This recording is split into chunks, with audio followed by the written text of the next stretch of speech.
Movie की शुरुआत में हमें क्लारा नाम की लड़की को दिखाया जाता है जो एना नाम की लड़की के घर पे जॉब के इंटरव्यू के लिए जाती है। असल में एना को नैनी की जरूरत थी क्योंकि वो प्रेग्नेंट थी और बहुत ही जल्द वो बेबी को जन्म देने वाली थी और उसकी देखभाल के लिए उसे किसी की जरूरत थी। हालांकि क्लारा को नैनी के काम का कोई भी एक्सपीरियंस नहीं था, लेकिन उसे काम की बहुत जरूरत थी, इसीलिए किसी भी कीमत पर वो इस जॉब को पाना चाहती थी। फिर जब वो एना के साथ बात कर रही होती है तभी एना को पेन होना शुरू हो जाता है और उसी वक्त क्लारा उसे बहुत ही अच्छी तरह से संभालती है, जिससे इंप्रेस होकर एना उसे ये जॉब दे देती है। लेकिन वो उसे बताती है कि इस जॉब के लिए उसे यहीं पर रहना होगा और जब तक उसका बेबी नहीं हो जाता तब तक क्लारा को एक हाउसकीपिंग की तरह यहाँ पर रहना होगा, जिसके लिए क्लारा मान जाती है और अपना सामान लेकर वहाँ पर शिफ्ट हो जाती है। असल में एना इस घर में अकेली थी। फिर रात को क्लारा देखती है कि एना ड्रिंक करके डांस कर रही है क्योंकि आज उसका 29th बर्थडे था, इसीलिए वो एंजॉय करने की कोशिश कर रही थी। लेकिन कहीं ना कहीं वो अंदर से बहुत ही दुखी थी। क्लारा जब उसके पास जाती है तो वो उसे बताती है कि मेरी फैमिली में कोई भी मुझसे बात करना नहीं चाहता क्योंकि मेरा एक बॉयफ्रेंड था जिसे मेरी फैमिली पसंद नहीं करती थी,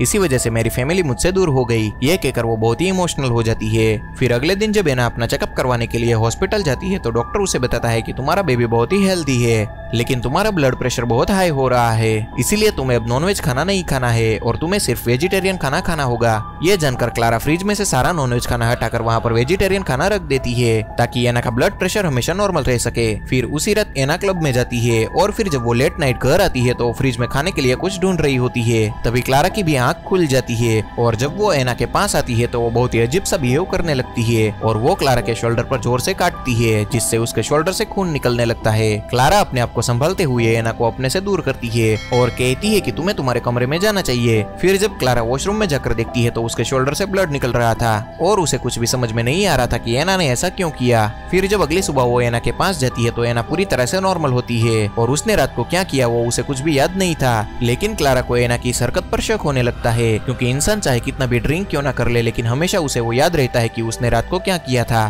फिर जब वो एक दिन पहले की डेट देखती है तो उसे पता चलता है कि एक दिन पहले फुल मून की नाइट थी और वो समझ जाती है कि इसका कनेक्शन कहीं ना कहीं फुल मून के साथ ही है और वो तय करती है कि अगली फुल मून नाइट को वो एना को ऑब्जर्व करेगी। और फिर जब अगली फुल मून नाइट आती है तो एना रात को अपने बेड से उठ जाती है और चलते हुए बाहर जाती है जहाँ पर एक बिल्ली थी और वो उसे पकड़कर मार देती है और उसका खून पीने लगती है। जब क्लारा ये सब कुछ देखती है तो वो पूरी तरह से हैरान हो जाती है और वो चुपचाप घर वापस आ जाती है। और अगली सुबह हम देखते हैं कि एना को रात के बारे में कुछ भी याद नहीं था और ना ही क्लारा उसे कुछ भी बताती है। लेकिन जब वो एना के लिए ब्रेकफास्ट बना रही होती है तब उसमें वो अपना थोड़ा सा खून मिला देती है और जब एना वो नाश्ता करती है तो उसे बहुत ही टेस्टी लगता है। असल में क्लारा उसे अपने तरीकों से चेक कर रही थी। फिर क्लारा उसे बताती है कि तुम्हें नींद में चलने की आदत है और ये सुनकर एना बहुत ही ज्यादा घबरा जाती है और क्लारा उसे रिलैक्स करते हुए कहती है कि ऐसा सिर्फ तुम फुल मून की नाइट को ही करती हो और प्रेगनेंसी में ऐसा होना बहुत ही आम बात है। एना भी उसकी बातों से कन्विंस हो जाती है। फिर जब एना रात को सोती है तो क्लारा उसके बेड के चारों ओर व्हाइट कलर का पाउडर डाल देती है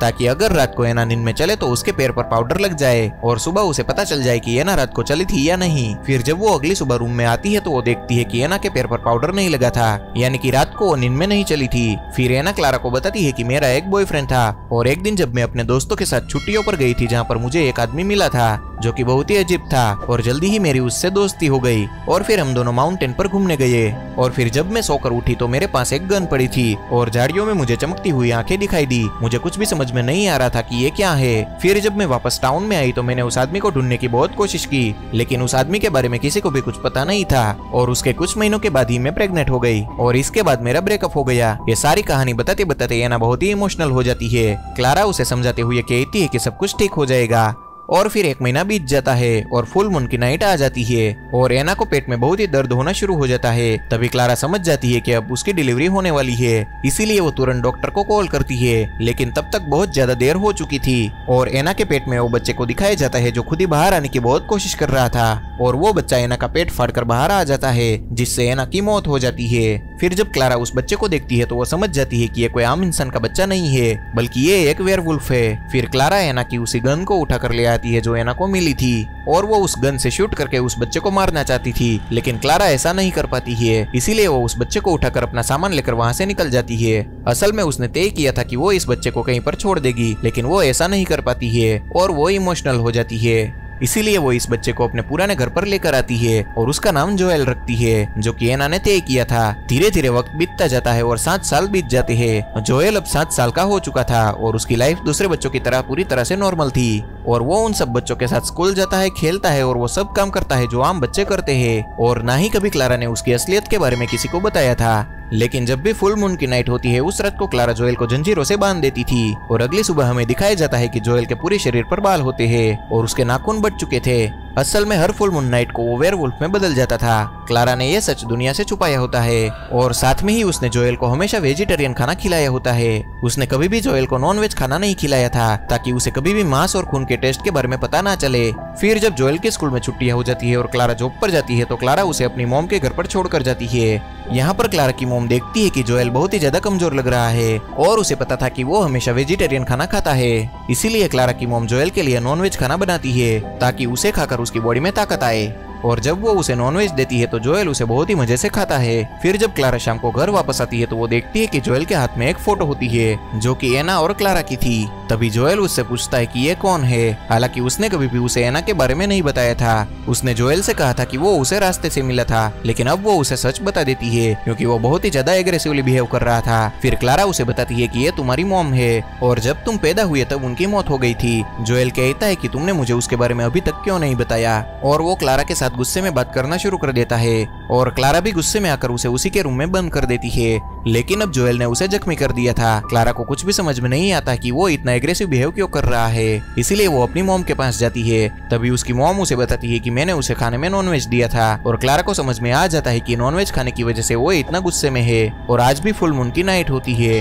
फिर जब अगली सुबह क्लारा उसके पास जाती है तो वो देखती है कि उसके पूरे शरीर पर बाल है, लेकिन अब वो पूरी तरह से शांत हो चुका था। क्लारा उससे बहुत प्यार से बात करती है और उसे बताती है कि तुम्हारी मॉम का नाम एना था और उसे भी उसी तरह से डांस पसंद था जिस तरह से तुम्हें पसंद है। फिर इस बात को कुछ दिन बीत जाते हैं और जोएल के स्कूल खुल जाते हैं। फिर जब क्लारा जोएल को स्कूल लेकर जा रही होती है तो रास्ते में जोएल उसे पूछता है कि मेरी मॉम की मौत कैसे हुई थी। तभी क्लारा उसे कहती है कि जब तुम बड़े हो जाओगे तब मैं तुम्हें सब कुछ बता दूंगी और वो क्लारा से अपने फादर के बारे में भी पूछता है। तभी क्लारा कहती है कि मैं उनके बारे में कुछ भी नहीं जानती। जब मैं तुम्हारी मॉम से मिली थी तब वो तुम्हारे फादर के साथ नहीं थी। और फिर जोएल तय करता है कि वो किसी भी तरह अपने फादर को ढूंढेगा। इसीलिए स्कूल खत्म होने के बाद वो अपने फ्रेंड से कहता है कि क्या तुम मेरे फादर को ढूंढने में मेरी हेल्प करोगे। असल में जिस बॉक्स के अंदर से उसे अपनी मॉम की फोटो मिली थी उसी बॉक्स के बाहर एक मॉल का एड्रेस लिखा होता है और वो चाहता था कि वो अपने फादर को ढूंढने के लिए उसी मॉल में जाए। इसीलिए वो अपने दोस्त के साथ उस मॉल की ओर निकल पड़ता है। दूसरी ओर क्लारा जोएल का इंतजार करती है, लेकिन काफी टाइम तक जोएल नहीं आता है। इस बात से क्लारा परेशान हो जाती है और सबसे पहले वो उसके दोस्त के घर पर जाती है जिसके साथ वो मॉल गया था। लेकिन उसके दोस्त के फादर उसे कहते हैं कि वो दोनों जल्दी वापस आ जाएंगे,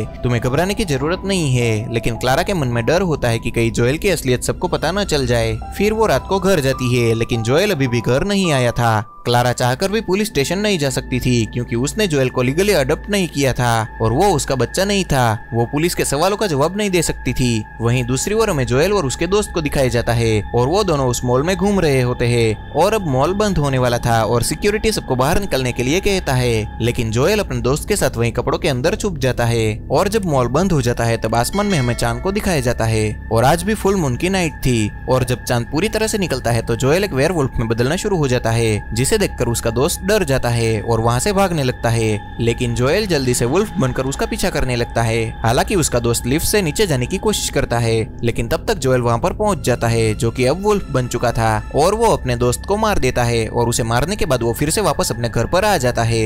लेकिन क्लारा की मॉम उसका ये रूप देखकर डर जाती है। वो क्लारा से कहती है कि हमें चर्च के फादर को बुलाना होगा क्योंकि इस पर बुरी आत्माओं का साया है, जिस पर क्लारा कहती है कि ऐसा कुछ भी नहीं है, ये एक वेयरवुल्फ है और वो अपनी मॉम को ऐसा करने से रोक लेती है। क्लारा समझ जाती है कि अब उसे इस शहर को छोड़कर जाना होगा और वो तय करती है कि वो जोएल को लेकर इस शहर से चली जाएगी। असल में बचपन से ही उसने जोएल को माँ की तरह पाला था और वो उसे अपना बेटा समझती थी और वो नहीं चाहती थी कि जोएल को कुछ भी तरह का नुकसान हो। सुबह होने के बाद जोएल को कुछ भी याद नहीं होता है कि रात को क्या हुआ था। फिर क्लारा जोएल से पूछती है कि रात को वो कहाँ पर गया था। तभी वो बताता है कि मैं अपने दोस्त के साथ मॉल गया था, लेकिन जब मैं वापस लौटा तब मैं अकेला ही था। क्लारा समझ जाती है कि उसने वेयरवुल्फ बनके उसके दोस्त को मार दिया है, इसीलिए वो उसे कहती है कि हमें इस शहर को छोड़कर जाना होगा। लेकिन जोएल इस शहर को छोड़कर नहीं जाना चाहता था, इसीलिए वो चालाकी से क्लारा को उसी कमरे में बंद कर देता है जिस कमरे में क्लारा उसे फुल मून की नाइट को बांध देती थी। फिर जोएल स्कूल चला जाता है क्योंकि वो किसी भी कीमत पर अपने फादर को ढूंढना चाहता था।